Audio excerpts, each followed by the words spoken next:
Welcome to the H2H Human Connection Done Right Summit, bringing together forward-thinking leaders who understand that true innovation happens when people, process, and technology work in harmony. Lean into this refreshing, energizing experience designed to inspire you with a new approach to a timeless principle. Our speakers will offer fresh insights that will challenge perspectives and spark new ideas. Hey there, party people. What's happening? My name is Kelsey Galarza, and my presentation is called How I Used AI to Build Killer Messaging Without Killing the Human Touch. And I want to talk about real messaging that you can use in sales, marketing, any kind of go-to-market, materials that you need to produce, even if you're writing a presentation like, say, this one. The thing is that unless you've been under a rock for the last couple of years, you've probably tried to use some form of AI to produce your content. And while it's gotten better, at the beginning, it was really, truly garbage. It's still really tough to make AI content that sounds like a person or that connects with another person. It's hard because the materials that the AIs were trained on, even while it is human generated, it's been sort of sanitized. So the reason that I feel like I have the qualifications to tell you a little bit about this is that not only was I really early adopter, but I very quickly was able to take what I did as a human that I did for many, many, many, many years before AI came to be, to create the kind of materials that like nails that persona. No offense if anybody takes it this way, but like God is talking to me. That's what I always say. Like, you've nailed the message if it feels like God is talking to me. So the idea is that it sounds like it solves the problem you were wanting to solve, that it uses the language you would expect to use, that it meets you where you are in terms of kind of tone and manner. And so oftentimes when people get started, they just type in something like, type into their AI and they say, give me a sales email for, and it'll be, whatever their product is. Your AI cannot be the tool to do that for you. You're going to get garbage in, garbage out. And so we want to talk to you about how to use the regular real world tools that existed before AI existed, at least generative AI in the way we know it now. And use that as a tool to make you faster and more powerful at delivering, communications that really work. I knew I had gotten it right when I had a client who they told me they were having a meeting with a new branding agency the next day, and they didn't have anything to identify their ideal customer profile, their target persona, all of the people, they didn't have any messaging that fit who they wanted to create this brand for. So I followed the process that I'm going to show you right now. And I met with them for an hour. Key part, there's humans involved. Just be aware, this conference is called Human to Human, and there are humans involved in this process, and it's not just you. So I met with them for an hour. Then I followed this process, and they sent an email to the branding agency, and I will read it verbatim. In support of our meeting tomorrow, please find for your consumption below a link to Kelsey's excellent primer and boil down on our target market, differentiators, and market positioning based on meetings that we had with our team. Kelsey, your primer and boil down are excellent. Thanks for the great work and for getting it to us in advance of tomorrow's meeting so that their team can get quickly up to speed. Super job. Like, that sounds like my third grade teacher with the praise. Like, I was pretty excited about that because I knew that the process worked. So how do you do it? So the first thing is like, whether you're working on this messaging for your own company's prospective customers or a client's prospective customers or customers, the first place is to start with curiosity. Like, true, people always say, like, be curious, right? But like, be freaking curious, like Curious George. Like, why, who, what, how do they do that? Where do they get there? This is where you can use your AI partner to start. So you can start with, okay, I know that we go after, I'll use an example, third grade teachers. We're going to go after third grade teachers and we're going to sell them supplies or something. You would start your AI question with, what are some of top 10 questions that I could ask that would help me understand the goals, challenges, objectives, and hopes and dreams of third grade teachers? And your AI will come back with some questions. But that's when you have to actually talk to people. So your very next step is to schedule a whole bunch of meetings. I would say really, like, you really shouldn't do it with less than 3 to 5. Something like 10 is better. But then you should go and actually ask those questions to a dozen third grade teachers.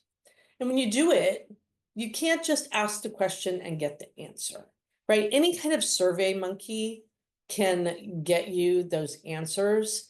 And they might even type them in verbatim, but you're never going to drill down into the thing that you're hearing. So you have to like listen. So really feel that curiosity that I'm talking about and try to and wonder why. Like, why is that? So every time you ask a question and they give you an answer that's not the same as every answer you heard, perhaps, then you have to drill into that question again and again and again. Like the 3 whys, you've ever always heard that, keep drilling down. Just keep going down. I think it's actually the 5 whys, but don't go less than 3, right?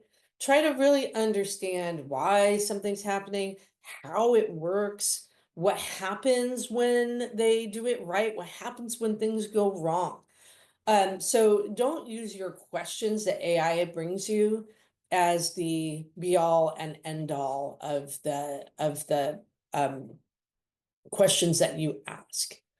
You should most definitely be doing these interviews with an AI partner.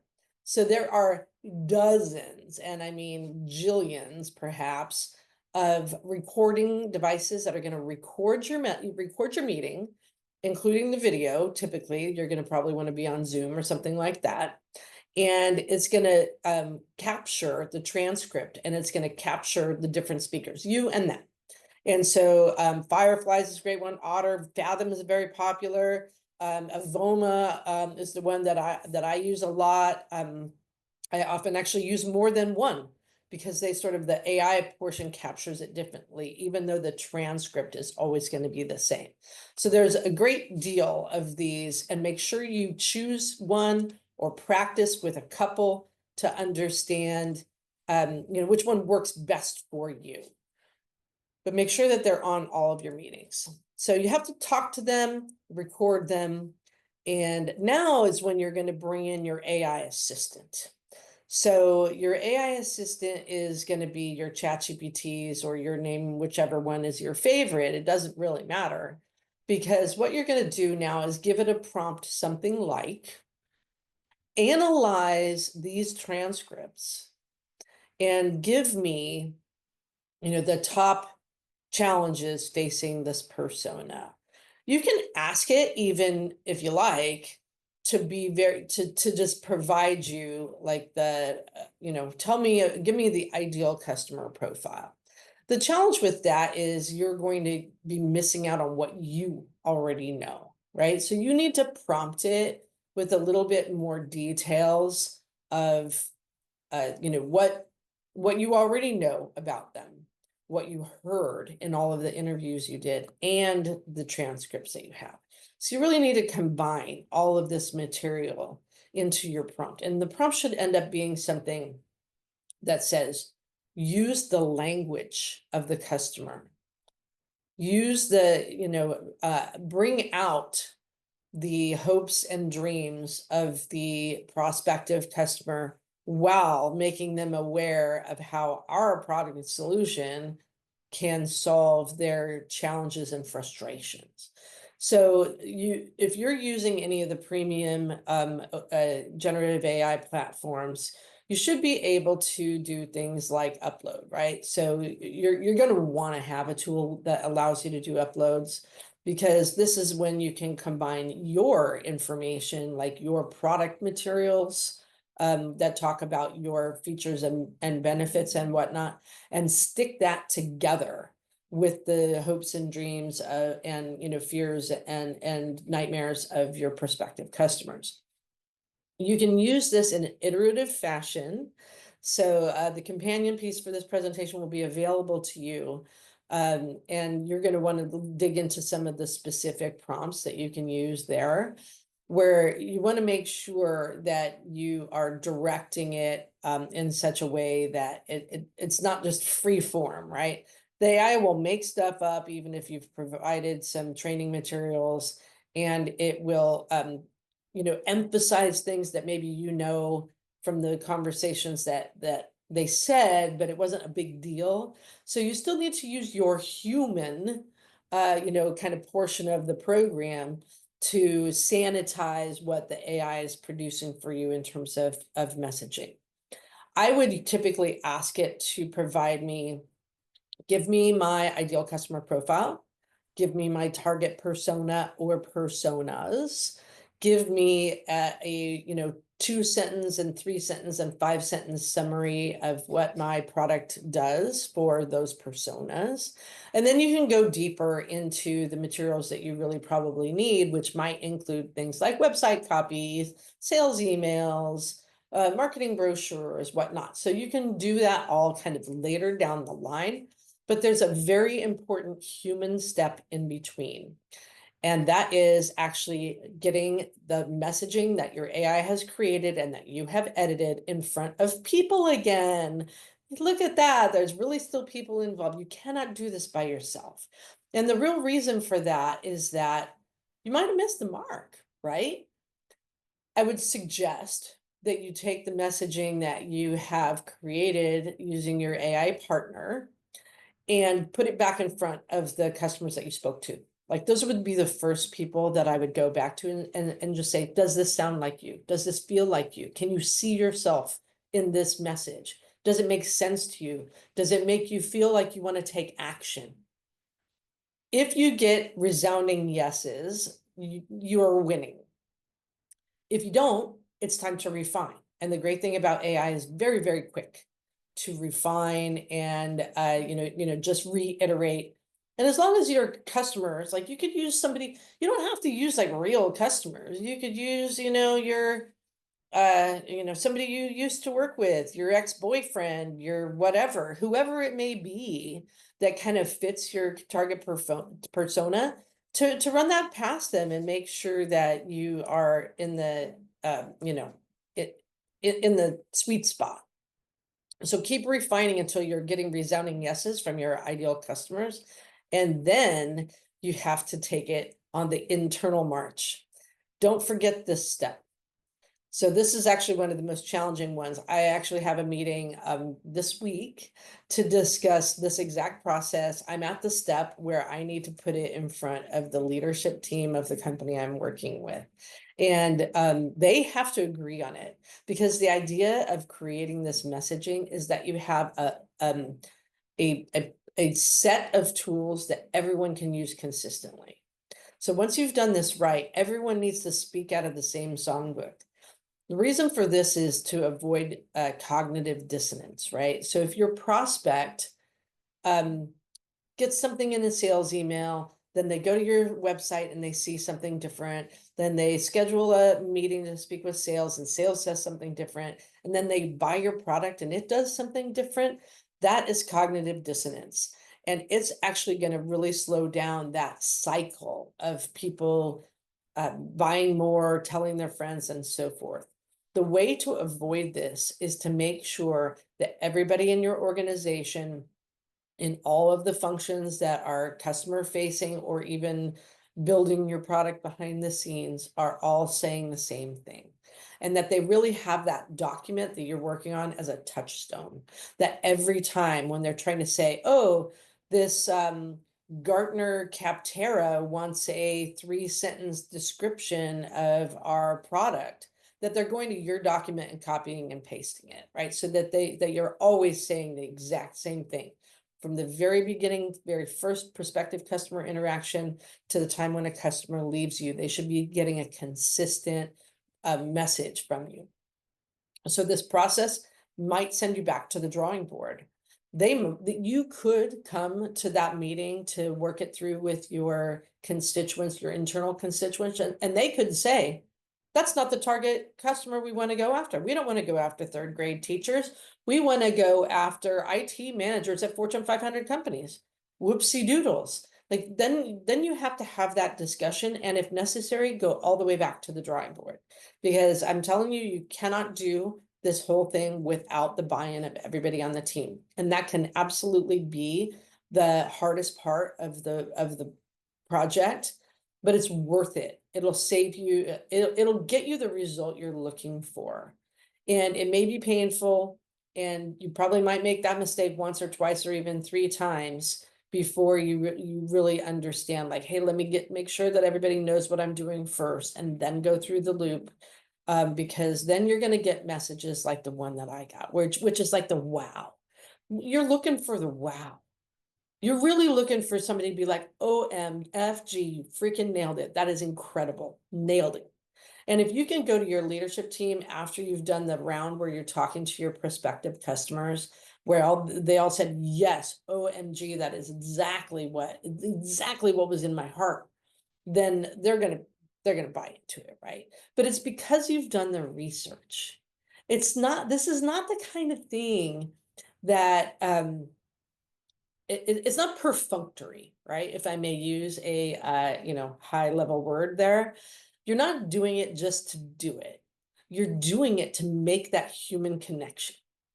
And an example might be the words that the customer uses to describe your product. True story. I had a company that I worked with, which was a industrial hardware company. I worked with a number of years ago.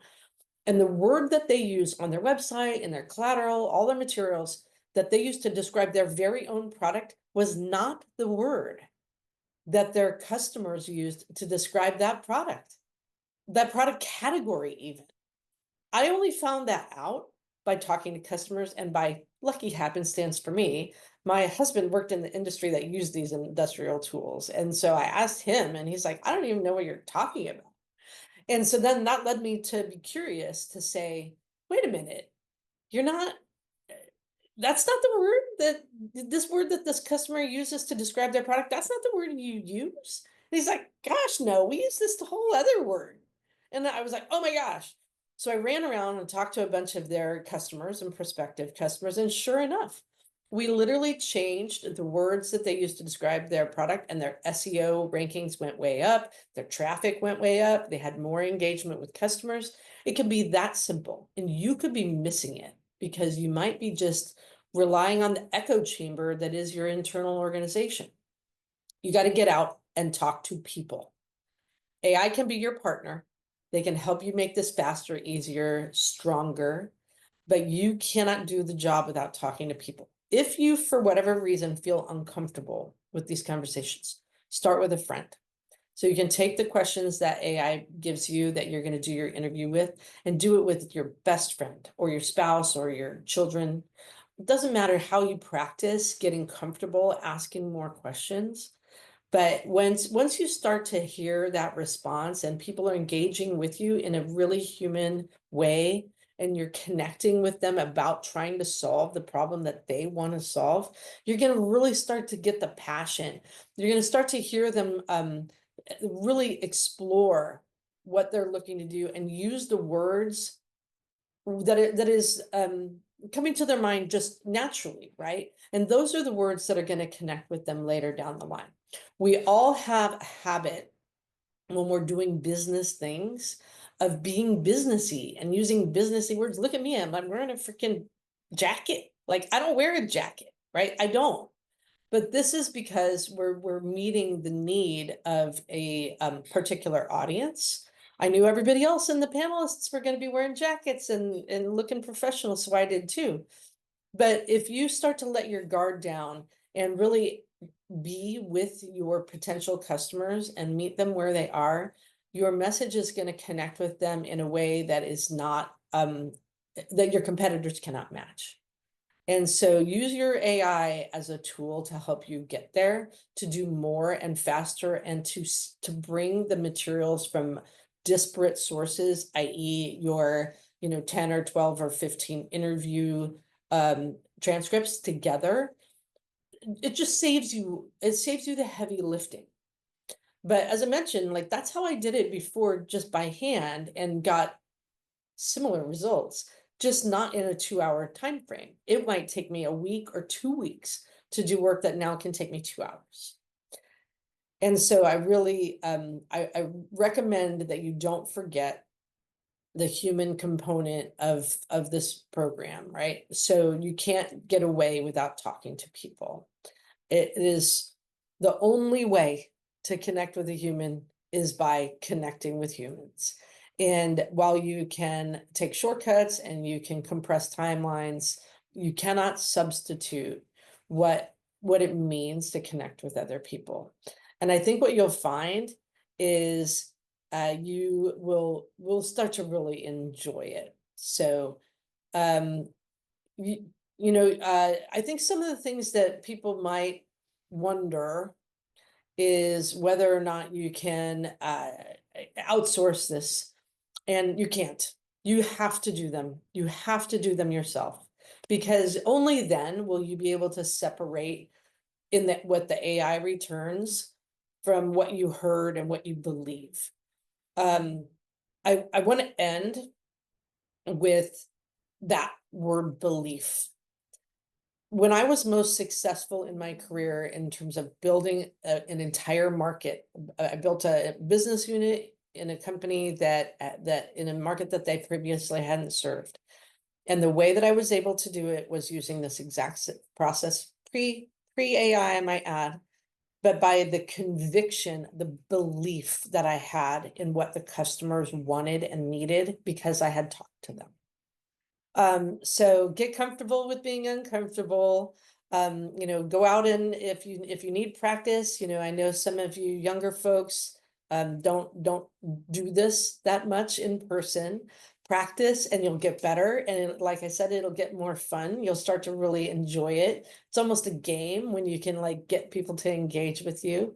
I hope you have a lot of great success. I hope you get some messaging that connects. You can go to up.marketingelevator.com/giveaway, and you can get a companion piece that has some AI prompts that will help you do this, and some tips on how to edit what the outcomes that you get. It's been really great to be here today. I'm so excited about the human to human connection. I love humans myself. So have a great day, and thanks so much. Thank you for joining us in today's forward-thinking session of human connection done right. As we transition to our next expert speaker, remember that together we are redefining the future. To stay engaged and informed, visit revenue-bydesign.com, where together we will be deliberate, be intentional, and be successful.